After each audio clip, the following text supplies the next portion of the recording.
Welcome to Forensic Perspectives, the legal community's online resource for the latest in forensic accounting, business valuation, and financial litigation support. Your host for this podcast is Mark Gottlieb. In addition to being a certified public accountant, Mark has also obtained many professional accreditations in forensic accounting and business valuation. As one of the Tri-State's leading financial experts, Mark is also a frequent lecturer and writer. Without any further ado, please welcome the host of Forensic Perspectives, Mark Gottlieb. Thank you, and welcome to today's program. My guest today is Leonard Florescue. Mr. Florescue is a partner with Blank Rome in their New York City offices. Blank Rome is a full-service, multidisciplinary law firm. Mr. Florescue is an experienced attorney who advises clients primarily in complex matrimonial matters. His practice focuses on premarital and separation agreements, appellate practice, and tax issues. In addition to being an adjunct professor at Fordham Law School, he is also a frequent columnist in the New York Law Journal on matters of domestic relations law. He is a founding member and co-president and board director of the Association of Family and Conciliation Courts in their New York City chapter. Lenny, welcome, and thank you for appearing on Forensic Perspectives. Good to be here, Mark. You know, amongst the most important aspects of family law are custody and parenting issues. The family law practitioner is expected to take great care to work with clients to create a viable parenting plan, which is an agreement between parents who are either divorcing or have never married. In simplest terms, a parenting plan establishes who will spend time with the children and when and under what circumstances. The parenting plan also determines who makes decisions about education, medical, and other important issues. Lenny, to quote from your recent presentation on this topic, if we fail with our children, not all the parenting, education, and awareness programs, certified providers, judges, mental health professionals, and lawyers in the world can save us. That being said, why is a good parenting plan necessary in promoting harmony and alleviating stress in situations for both parents and children? Well, if you go back to before you got separated, you and your husband or wife worked out all the problems about parenting together. You both had equal custodial rights, and you had parenting styles, and you worked around them, and you had an incentive to work out your problems. When you're separated or divorced, the incentive to work out the problems is much less. The tendency to use the children as a weapon, even unconsciously, is much more. And so the parenting plan allows you to avoid those stressors on the parents, and also indirectly and directly the stressors on the child, who's going to have a hard time of it anyway, at best. That being said, what are the possible repercussions when parents have either a poor, thought-out plan or maybe no plan at all? If you have a poorly thought-out plan, you make decisions that don't work for the children's lifestyle. For example, the average child is not going to be happy about going to daddy on Monday, Wednesday, and Friday, and mommy Tuesday, Thursday, and Saturday, and flip a coin or about the Sunday. The kid can't have a life of their own. One of the things I often suggest to my clients is they go and rent a movie from about 3 years ago called The Squid and the Whale and do everything different. Just do the opposite and you'll be fine. So your legal reference is a movie. Yes. I mean, it really was we actually had a panel discussion with a psychologist and social workers and mediators and lawyers, and went on for almost 2 hours. But the bottom line is these parents had worked out an adult plan, but never stopped to think about whether their two sons, who were then preteens, if I remember correctly, would be able to live with the plan. You know, you've spoken and lectured about parenting plans frequently in the past, and you've been known to make the distinction between custody and visitation. So for those of us who are not familiar with the real definition of those terms, explain those terms to us, and then tell us how they're distinctively different. Okay. First, those of us who are child-centered like to say the C word and the V word and not actually use those two terms. But they're still in some legal text and things, so we have to. Custody is the right to make decisions about the children's lives. That's primarily educational, medical, religious, and extracurricular activity. Visitation, which we like to call parenting time, and we like to say the primary residential parent instead of the custodial parent.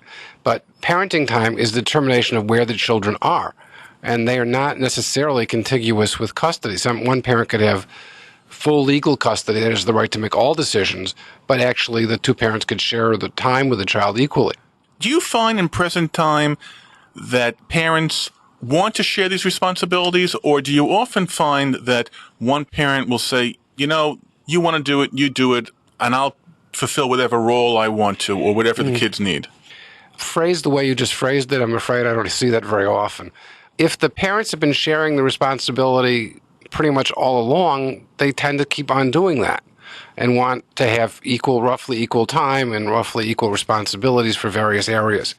If the parents have not done that, or if one is angry at the other because of some whatever caused the marital breakup, there's a difficulty in acceding to even these simple things, like saying, well, you had an affair, so you can't possibly have the kids overnight until they're 32. That kind of thing, which has nothing to do with the children. The mother's projecting her own concerns onto the children. You mentioned before that you find that parents, when they're going through this part of their life, use the kids as a weapon or a tool. Do you find that being the case even with the parenting plan? Well, if the parenting plan is a bad one, here's an example of a bad one, which you see a lot. People think they're being liberal, and they say the father and the child will determine when the father's with the child. This puts the child smack dab in the middle, gives both parents a reason to coerce the kid directly or indirectly or bribe, or whatever word you want to use, the child to either not see daddy or to spend much more time with daddy and not see mommy. A good parenting plan has structure. Children, basically, until they're fairly old, like structure. And they need it. They need to know that I can make a play date with my girlfriend and that we're going to be in the same rough location at the time we do it. Kids need to know where they're going to be without having to go check an appointment book. And a parenting plan that's too much centered on, well, I get off work at this time and I want to be there this time and I have to be there at this time and all that. That's just worrying about how the kids fit into the parent's schedule. And I guess too often these days people run their together married life like that, where the kids are an afterthought. They can't be an afterthought in a divorce because their kids are feeling very lonely and often they blame themselves. That being said, I assume you would consider a parenting plan to be more of a roadmap as opposed to a safety net. Oh, it should be a roadmap. If you have very mature parents who've always shared and the child is very mature, you can sometimes say, well, we're going to work it out as we go along. But always say, if this doesn't work out, then this is the minimum. So you don't have to go through a problem later of solving it. But for the most part, this should be what's out there. And you can change it in practice. I'm sure everybody changes it somewhat as they go along. But you need something that says, in even numbered years, on Martin Luther King Day, the father gets the Monday, and the mother gets the President's Day. So you don't have these big arguments about who's got the kids when, who's going where, and how. Well, other than medical decisions and educational decisions, you've mentioned religious decisions, and you just made reference to vacations and holidays. What are the other, triggers or occurrences or factors that require attention within a parenting plan? One of the things that is important is contact with the, quote, non-custodial parent, with the children's schools and physicians, and they need to be able to get that information without having to go through a great deal of jumping hoops and making sure they actually get it. There need to be provisions for what happens when the school play, and make sure the father or the mother finds out it's happening and gets to go and the parents don't make a scene. You need to make some arrangements for holidays. Religious holidays don't really fall within religion deciding. Religion deciding is, we're going to raise the kids Catholic or Jewish, or we're going to be Orthodox or Reformed. But whatever it is, even non-religious people like to celebrate certain holidays. You can't ignore Christmas and Easter and Passover just because the people aren't religious or even overtly aren't religious. I read in one of your presentations, you talked about hierarchy. Mm-hmm. And I remember when we were in college and in high school, we learned the term hierarchy. We talked about the government and separation of church and state. And ultimately, somebody has to make a decision. Yeah. In a parenting plan, is there someone that ultimately has veto power and can make a decision? Well, if you don't, you end up with complete loggerheads. Hierarchy comes in two places, actually. One of them is that you need to have an order of priority so that Mother's Day clearly trumps ordinary weekend visitation, that kind of thing. And Thanksgiving trumps normal weekend visitation. You need that kind of hierarchical arrangement. And the other aspect of it is, everybody should always have good faith discussions about whether the kid goes to Columbia Prep or Brooklyn Friends or Stuyvesant. And when they get to the end of it, though, if they can't agree, and they mostly do because they both love their kids and they work it out, but when they can't agree, somebody has to make the final decision. And your choices are go to the friendly neighborhood judge who hasn't got, doesn't know your family all that well and will make the best decision they possibly can, but it may take a while and it may not be as honed in as you'd like. Or if it's a medical decision, go to your clergyman who knows the family better. Or go to some trusted relative or a friend that everybody likes and does trust to be honest about it. But in the end, very often, somebody's got to have the last word because the mechanisms I mentioned before for getting over the hump aren't there anymore. And so frequently people arrange so that mom or dad has, even they negotiate, they discuss, they talk about it. But when it comes to medical stuff, dad has the last word. When it comes to education, mom has the last word if they can't agree. You can appoint a professional mental health person who will act as a parenting coordinator, and that's becoming very common in a lot of other states and is getting started here. And that person will kind of be ceded the right to make these little decisions at the end when the parents get stuck. And the very fact there's somebody out there who can try to mediate it and talk them through it often lets them get there themselves. All right, let's talk about some what I call hot topics when it comes to parenting plans. There are certain terms that family law attorneys use that try to communicate areas that you want to negotiate and areas that you want to express in the plan. The first one is time sharing. This is often a very stressful topic for parents, and when outlining shared parenting schedules, what do you suggest you can do to avoid potential areas?